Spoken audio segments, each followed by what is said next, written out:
Again, the current was applied and turned off. The man was still alive.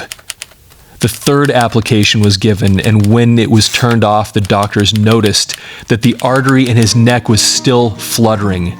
Hi there, welcome to Headlines and Voices. This is the channel where we look at articles from publications throughout the United States that are a century or more old.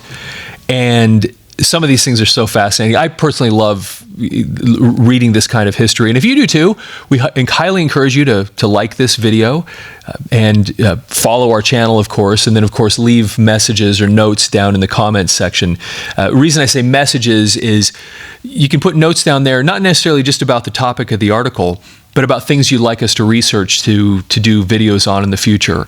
So this article, we actually heard from a couple different people that they are really interested in the execution stories. And there's a lot of them in these old newspapers. And this one is from, the publication was called the Republican News Item, and it's from LaPorte, Pennsylvania. It's March 8th, 1900. And the article is simply titled "The Electric Chair."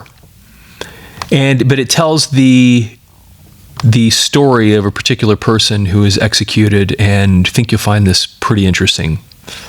The Electric Chair. Execution of Antonio Ferraro at Sing Sing.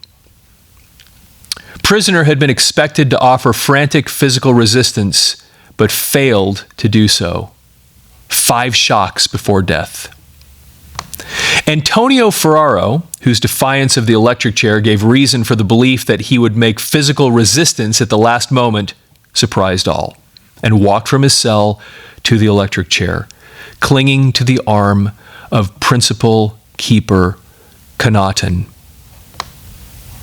without the least protest, and was shocked to death at Sing Sing, New York, February 26th, in the same chair in which 30 other convicted murderers have expiated their crimes. The witnesses had reached the electric chamber at 8 o'clock. There was a look of anxiety on the faces of all. They had heard that an awful scene of forcing a man into the chair and strapping the electrodes by the main force of the trained guards was likely to occur.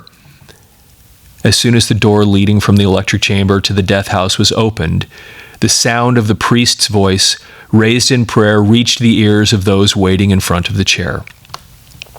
After a delay that seemed many minutes, the heavy shuffle of the feet of the guards was the signal that Ferraro was on his way.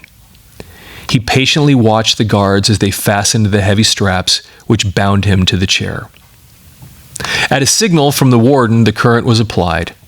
The body became rigid at the first shock of 1,740 volts, and as this was reduced to 250, the muscles contracted, and finally, when after a minute and 8 seconds, the current was turned off entirely, the body became limp.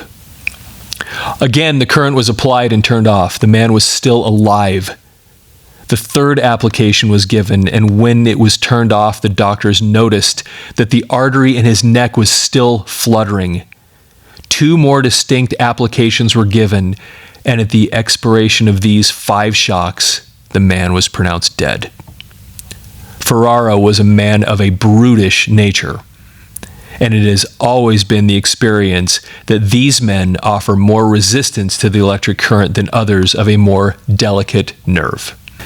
Anyway, that's the end of that article. Short one, but once again, just fascinating how the descriptions that they did back then into these intimate details of what was taking place there.